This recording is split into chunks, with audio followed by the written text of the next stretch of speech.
Sometimes you got to recap before you get to the actual games themselves, which the Final Four take place this weekend. The SportsGrid Network has you covered. Make sure you get the Bracket Central in-game live. Fantastic. We'll be live for both of the Final Four games. But how we got there, Mark, certainly has been significant. Watching that Texas Tech-Florida game this past weekend, saying to myself, my goodness, what a ride for Texas Tech. They find themselves in the Final Four. Could they get hot enough out of the Big 12 to take down some of the biggest beasts in the business, which includes the Florida Gators, which they had on the ropes late? What a comeback by the Florida Gators and Walter Clayton Jr., who finished with 30 points here. I was so impressed by that Florida win, and sometimes you can use those victories as a catapult moving forward. Now, as we take a look at some of the numbers here, the Florida Gators, 34-4 on the season.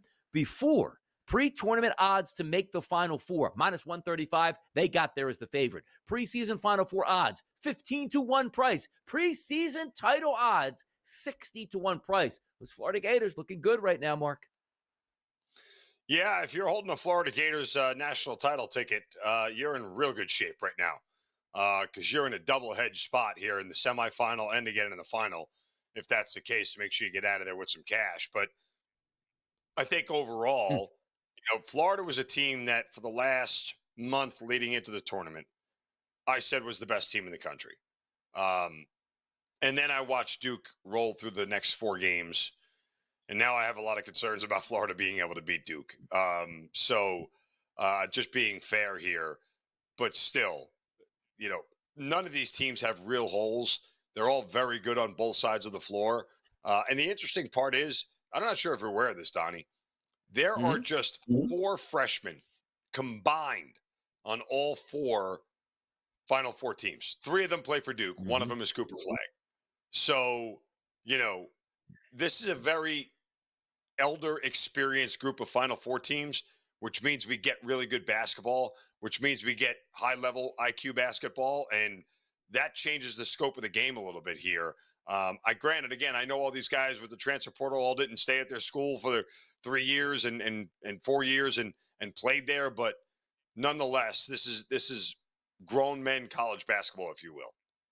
No, it certainly is. And grown men being the Auburn Tigers as well, the number 1 seed there coming in their region, a 70-64 victory over Michigan State. It was never really all that close all the way through. Auburn really had them, out in it with an extended margin, but the game got really interesting with about 10 minutes to go. Johni Broome falls down or sort of tries to, brace his fall and injures his elbow, leaves the, playing surface, or should I say the court, goes back and then comes back in, but really wounded out there with one wing, not able to work all that correctly. He actually made a 3-point shot, which I thought was incredible, but rebounds with one hand, passes with one hand at this point. They win 70-64. Take a look at their odds pre-tournament to make the Final Four, minus 105 price because they weren't playing all that well down the stretch in the SEC. Preseason Final Four odds, plus 420 price, and the preseason title odds market of 20-1. So I ask you this question. It was impressive to beat any team as quality as Michigan State in the tournament. But moving forward, do you downgrade Auburn at all for the injury or possibly injury maybe harming Johni Broome here moving forward? No, I mean, I assume he's going to be healthy. I don't know that we've seen anything that says that he's not. I genuinely believe that Auburn, of the 4 Final Four teams, and them being they're the number 1 overall seed, right? This was the team that was the best team heading into the tournament. Feels like the team that has, and at least odds makers are telling you they've got the longest shot to make it, but or to win the whole thing rather. This is an Auburn team that, is starting to come together. You look at their performance against Michigan State. That was the most sound performance they had of any game in the tournament. It really was, including their opening round game where they won it handily, but Bruce Pearl was not happy with his team's effort. We've seen them struggle in some first halves. We've seen them sort of, play bad stretches. That Michigan State game, they started fast, stayed fast, and won the thing easily. Yeah, it's a very impressive team in a tough conference here, and it almost looked like there might have been a chance that Broome wasn't coming back to that game, and maybe his season was over, which would have been devastating for Auburn. But coming back in here, another SEC tilt going to take place this weekend, and we're going to enjoy that and watch that one play out in the Final Four. Other teams advancing into the Final Four, no surprises again, because they're all 1 seeds. The Duke Blue Devils with an 85-65 victory on Saturday night from Newark, New Jersey. Game stays under the total. Duke wins by 20 points. You just see the depth when Alabama coming in as hot as a pistol to that game. only scoring 65 there. It's the Duke Blue Devils. You take a look at some of the numbers for Duke. Final Four odds before the tournament started, a minus 140 price. Preseason Final Four odds, plus 175, and preseason title odds at a plus 950. They were expected to make a run. They're making a run. How are we feeling about the Duke Blue Devils moving forward into the Final Four in San Antonio? They look like a freight train, don't they? I They mean, do. they just nearly impossible to beat. Yeah. They don't make any mistakes. They don't have bad stretches of basketball. They're very athletic. They can play up to the tempo of the team that plays faster, or they can slow it down if they need to. They can adjust their style of play. This is one of the more complete teams I can recall in years in college basketball overall. Obviously, having the best player in the sport helps. That doesn't hurt anything. So now they just got to finish it off. No, they do. It's really impressive, and the fact that Cooper Flag goes down the ACC tournament. Hey, is it going to even be back for the tournament itself? They win the ACC tournament without him. They come into the tournament, and then all of a sudden they detonate a couple teams right in a row. He's completely healthy. That team looks like they're on a mission, but they're going to get a pretty good test here by the other team from the Elite Eight into the Final Four. That's the Houston Cougars with a 69-50 bashing of the Tennessee Volunteers, two of the best defensive teams in the country, playing a lot of defense, which included 15 points out of Tennessee in the first half of that game with the Houston Cougars. You take a look at Houston on the season, 34-3. Pre-tournament Final Four odds, plus 125. Preseason Final Four odds, plus 240, and a 12-1 title price on the season. Expected to do damage this year, and they look fantastic doing it. Houston through to the Final Four.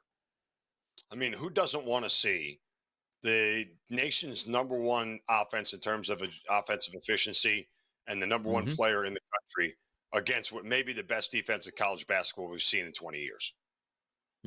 Like that's what I'm here for. I'm here for the matchup. So it's going to be an incredible, two semifinals to watch. I'm excited for it, and college basketball is certainly on solid footing.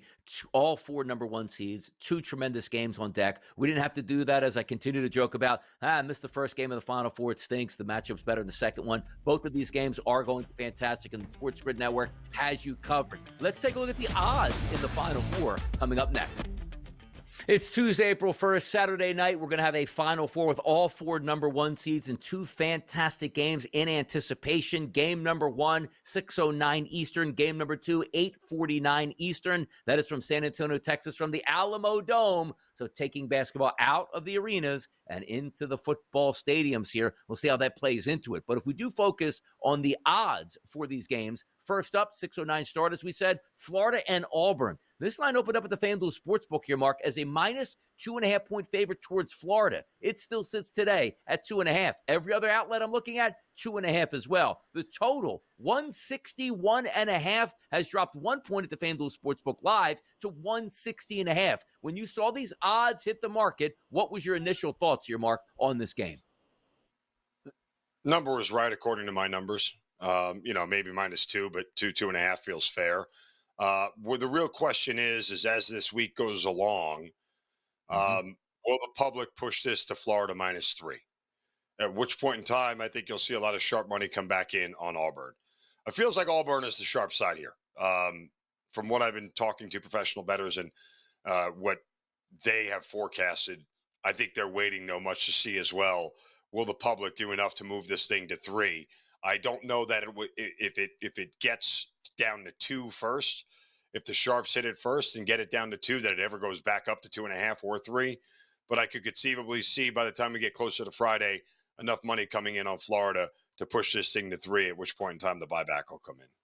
Yeah, I would be surprised if it does stay at 2.5, because also you still have to take a look at Johni Broome and how he factors, because the good part is a lot of public practices with a lot of press in the stands in San Antonio to watch these guys during their warm-ups here to see if that elbow is actually affecting them. Because it's not as if it's like just an average wing player, a normal starter. You're talking about 1, 2, or 3, the best players in the country that might have a fault of, hey, man, I can't get down low to get rebounds, which he's an absolute menace on the boards. I can't work in the low post. I can't, go down and get real physical here. That's going to be a tough part of it here, and I'm interested to see where that goes. So my initial thought, Mark, Florida and Auburn, I really like Florida at the minus 2.5 point price. Now, even though coming in healthy or not healthy, I thought Florida would be able to beat Auburn, had them both in the Final Four, and Florida advancing to play Duke. So it won't be a surprise to me. But what are you thinking about that total? 160.5 live. San Antonio, Texas, dome environment. Any thoughts on, yeah, the tempo should be there, but will the shooting be there in kind? I mean, I would tend to think that the over favors Florida just because of the level of shooting that they have, both inside and outside. I kind of just feel like that's, you know, what really makes me feel like if this game gets into the 180s, that it's going to favor them. When you look at the matchup they played earlier this year, it was a 90-81 final in a game where, Florida shot 58% on 2-pointers. They shot 39% on 3-pointers. It's hard to keep up with that level of shooting. It just is. And I don't know that the 3-point shooting for Auburn feels like it can match up with the 3-point shooting of Florida. I mean, numbers say that it can, but what I've seen in this tournament just doesn't feel like it. Yeah, it's again, it's a great matchup here. Neutral court environment. We'll see how that plays into it. Florida, Auburn, both be represented by their fan bases, and we'll see which one makes the most noise. The reason I bring that up is game number 2 is 8:49. That's Houston in the state of Texas, playing in San Antonio, taking on the Duke Blue Devils, who notoriously also have a very passionate fan base that will show up. This line opened up as a favorite towards Duke at -4.5. Still sits at the FanDuel Sportsbook today at 4.5. Some of the outlets have moved to 5 and 5.5. The total in this game opened up at 136.5 at FanDuel, still sits at 136.5, and that is the number that's showing up at most outlets as well. Houston and Duke, initial thoughts when those lines came down on both the side and the total for you, Mark? This number will probably hit 6 before they tip this thing off. I don't have a doubt about that. That said, Woo! there's a very specific game script here for Houston to win this thing. They have to win the first half, and they have to have a lead. If Duke goes into halftime with a 4 or 5 point lead, all they got to do is make 2 buckets and make this a 7 or 8 point game, and it's going to feel like 20 is what the lead is going to feel like. Houston has to slow down Duke as much as they can. They can't. They're not going to be able to play up tempo. So Duke getting into the mid 70s here is a recipe for disaster for Houston because they cannot keep up offensively with what Duke can do. And so their whole goal is to limit the possessions, slow this game down to grind it, and force Duke to make very tough shots for 40 minutes. Yeah, 2 great basketball games, 4 great basketball teams, all number 1 seeds winding up in San Antonio. It's the way it's supposed to be. Hour number 3 is next. MOP odds, we got them next. Let's take a look. Hour number 3 live and underway on the early line, Sirius XM channel 159, right here on the SportsGrid Network. Mark Zinno, Donnie Rightside, breaking it all down. And on April Fools, no jokes here. Straight to the topics, straight to the information that you need. It's the way it's supposed to be. It's the way we present it to you. The Final Four is going to be fantastic in anticipation on Saturday. We got Major League Baseball today. We will get to that in hour number 3. The vibes are high. Brought out the pastels over here for the blue shirt, Mark. I'm feeling good today. I'm ready to go. Spring is here. I mean, look at you, $1 million. Yeah. I mean, Millions. you look good. You'll do a show good. You'll have great takes and great opinions, and it all falls into place. It does. It's the way we do it around here at the network and here. The framing looks fantastic on this show. The mics are sensational. The talent on air looks fantastic. I mean, how can it get any better than this? Don't tell that to Ben Stevens. I mean, he's not here. He is the supreme level of talent on the early line here. Yeah. I just hope to fill in those very large shoes. Fill those shoes April 1st, and away we go. Now, before we get into taking a look at a little bit of action here where we like to reach out to the public and get a poll together on which way you voted, I do want to take a look at the masterpiece that should be the Final Four and the odds that present themselves on the FanDuel Sportsbook to win it all. It's no surprise here for us, Mark. It's the Duke Blue Devils at a +100 price, the Florida Gators at a +290, Houston Juicy at +420, and Auburn at +490. You look at these odds right here, and we'll do it 2 ways, Mark. Everybody's odds are +100 for me. Obviously, it's the Duke Blue Devils. Everybody's odds are not +100 and additional. I still take the Duke Blue Devils +100. How about you? Yeah, I mean, like I said before the tournament started, if you had a Duke ticket where it was 3-1 for the win, you're not upset right now. And I don't think it's a bad bet to take Duke at even money to go out and win this thing because, again, you'll be able to create a hedge opportunity in the final where you might be able to, depending on what the line is and what it looks like, might be able to make some money. So I think in general, those odds feel about right, with Auburn being the long shot, so to speak, between the four teams. But, you know, uh, some of this too is dictated by the path, right? Hmm. Having to beat Duke in the first round would changes the odds for Houston, right? If Houston was on the other side of the bracket, they might be the second favorite behind Duke because they don't have to Yeah. play them. That's the other part. Florida only has to beat Duke in the final, and after winning one, who knows what the situation looks like. So that all plays into it. Yeah, two spreads that, both under currently now at most outlets, under 5 points here. One game we're looking for an expanded offense. The other one, obviously, when Houston comes to the table, they bring a lot of defense and a lot of fun. So I can't wait for the Final Four to take place. But at this time, Mark, as we say, each time at the top of the hour on the third hour right here on the early line, we take a look at Sports Grid. It is our Fade the Public poll. Today, the question was asked, which star is the best bet to win Final Four Most Outstanding Player? And understand this. Wipe the slate clean is what you're supposed to do, Mark, because MOP is supposed to only count for the Final Four as it states. The four options we gave the public today: Cooper Flagg at a plus 120 price, Walter Clayton Jr. at a plus 380 price, Johni Broome at a plus 850, and LJ Cryer at a 10-1 price. I voted Cooper Flagg because I think Duke is going to win it all. Duke is plus 100. So if you want to take that leap that over the next two games, Flagg is the best player in this tournament, you get a plus 120 price at 51%. The low man on the total poll, it's LJ Cryer of Houston at 10-1 at under 4%, Mark. Where did you vote in this poll today? I mean, I voted for Walter Clayton, but I would actually put something down on Clayton and Broome because one of those two is going to play in the final, right? Mm. So the half unit and split a quarter unit on each one, and hope for the best. And maybe it's Johni Broome who gets through at longer odds. But if either Florida or Auburn happens to upset Duke, it's because those two guys were the biggest linchpin, for their respective teams. I'll tell you what, it's interesting too, because you never want to like short yourself, because most people that are betting the tournament obviously have bet a favorite before the tournament. And if it's Duke, if it's Houston, or Florida, or whoever it might be, it's like, okay, you're going to ride that one out, and then you might want to put a little bit extra here on who the MOP might be. But I got a feeling that there's people out there like, you know what, I only bet Cooper Flagg to be the MOP, and if Duke wins it and another player wins that award, that's going to be a tough pill to swallow, because I still do think that it is the Final Four MOP.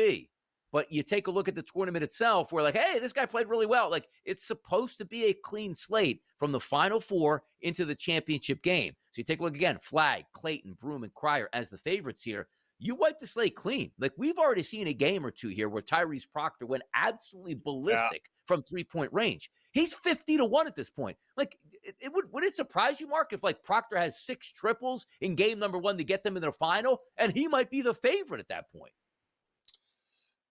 I don't think there's a world where anybody who has a vote in this thing has enough clarity or non-bias to not vote for Cooper Flagg if Duke It's wins the true. whole You're thing. right. You're right. Like that, the voters are gutless. They're all cowards. They don't vote with what they see. They vote with what they feel. All right, and that's part of it. And again, as you said, they will, in their minds, they're going to say, well, it's only supposed to be the Final Four, but they watched the previous 4 games. They know what he means to Mhm. Duke. They know what he means to everything that they do. They're here because of him. They don't survive to this point without him, for an entire NCAA tournament. They might have been able to get their way through the ACC tournament, but they're not getting to the Final Four without Cooper Flagg, and everybody knows that. So I don't see a world where Duke wins this and anybody but Cooper Flagg is most outstanding player. And by the way, let me ask you this question. Why can't we just have the MOP of the tournament? Like, nobody's going to give it to a guy that got knocked out in the round of 32. Like, it's coming from the teams in the Final Four, and 95% will come from a team that makes it into the final, and the rest of that will come from probably the team that's going to win the tournament. But I always get this because the human element always creeps into it. Like, at least in the NFL, it's like the Super Bowl MVP. Who played best in that game? Now, granted, usually the best player on the best team. If it's close, they lean towards the quarterback. I understand that. But the clarity will be so much easier. Like, yes, Flagg had two 50-point games before the Final Four and then had 14 points in 16, but they still won it. Like, he's still the best player on the best team, but not just the best player maybe in the final 2 games. I just wish it was for the whole tournament, and it would take all the subjectiveness out of the equation for me, Mark. Yeah, again, I think when you just talk about the subjectiveness coming out of it, it makes sense. But still, this is very much a award that will always go, obviously, to the guy on the team that wins it, and it'll always go to the player who had the best overall tournament, not just the best Final Four. I mean, again, there's a lot of other Duke players on this team that are really good, and if you look at some of the stat boxes and stat lines, and dive into it, you'll see that there are other players there that would be somewhat deserving. They just don't get the attention that Cooper Flagg does, and it's not going to change. That they are here for Cooper Flagg, and him winning it and getting the number 1 overall pick in the NBA and all that stuff. We've already written the history and how this thing ends. So I don't think there's anything stopping that from happening.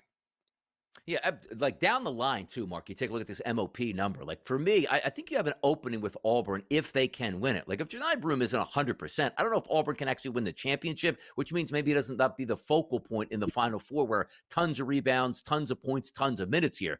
Pettiford's at 20 to 1 price. Denver Jones at an 85 to 1 price. Chad Baker Mazzara at 110 to 1 price at this point. So when I line it up, maybe there's opportunities on teams outside of Duke. But then being said, why outsmart yourself? You think Duke's going to win. It's probably their best player is going to win the MOP, and they run away with this thing here. But again, it's all for 1 seeds here in a 1-game playoff for those teams. It's so much fun to watch.